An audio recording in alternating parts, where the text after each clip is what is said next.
आता कशाला गेला पुढं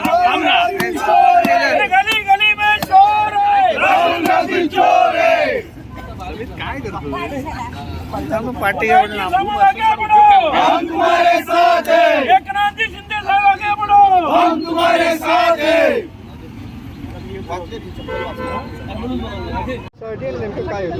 बरोबर आहे.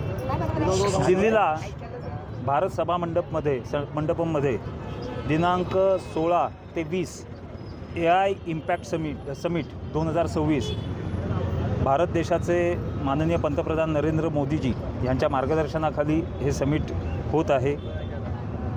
हे समिट जे आहे, ह्या समिटमध्ये संपूर्ण जगभरातील अनेक नामवंत कंपन्यांनी भाग घेतलेला आहे. अनेक देशांचे राष्ट्राध्यक्ष, अनेक देशांचे लोकप्रतिनिधी पदाधिकारी या समिटमध्ये आलेले आहेत. असं असताना पूर्वनियोजित कट रचून काँग्रेस पक्षाचे नेते राहुल गांधी यांनी ह्या समिटमध्ये जाऊन त्यांच्या कार्यकर्त्यांनी गोंधळ घातला. आणि हा जो गोंधळ घातलेला आहे, ही भारताच्या दृष्टीने, हिंदुस्थानच्या दृष्टीने खूप लाजिरवाणी गोष्ट आहे.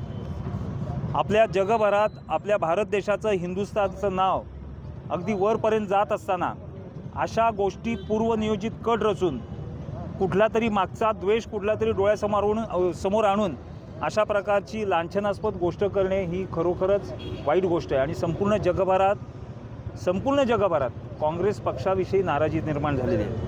असं असताना आपल्या महाराष्ट्राचे माजी मुख्यमंत्री आणि आत्ताचे उपमुख्यमंत्री आमचे नेते एकनाथजी शिंदेसाहेब ह्यांनी आदेश दिलेले आहेत की संपूर्ण महाराष्ट्रभर अशा प्रकारचं जोडो मारो आंदोलन जे आहे राहुल गांधींच्या विरोधात झालं पाहिजे.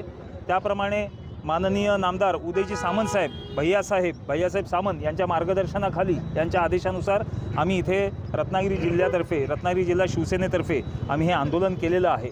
त्या आंदोलनात संपूर्ण शिवसेनेचे सर्व पदाधिकारी, लोकप्रतिनिधी, नगराध्यक्ष सगळेच आम्ही सहभागी झालेलो आहोत. आणि संपूर्ण भारतात जी काँग्रेस विरोधी लाट जी आलेली आहे त्याच्यात आणखीनच राहुल गांधींनी असं कृत्य करून भर पाडलेली आहे. आमचा फक्त ह्या आंदोलनामागे एवढाच उद्देश आहे, योग्य ते निर्णय घेऊन जे ह्या पाठीमागे जी लोक आहेत त्यांना शासन झालं पाहिजे की त्यांनी भारताविरोधी हे सगळं कृत्य केलेलं आहे.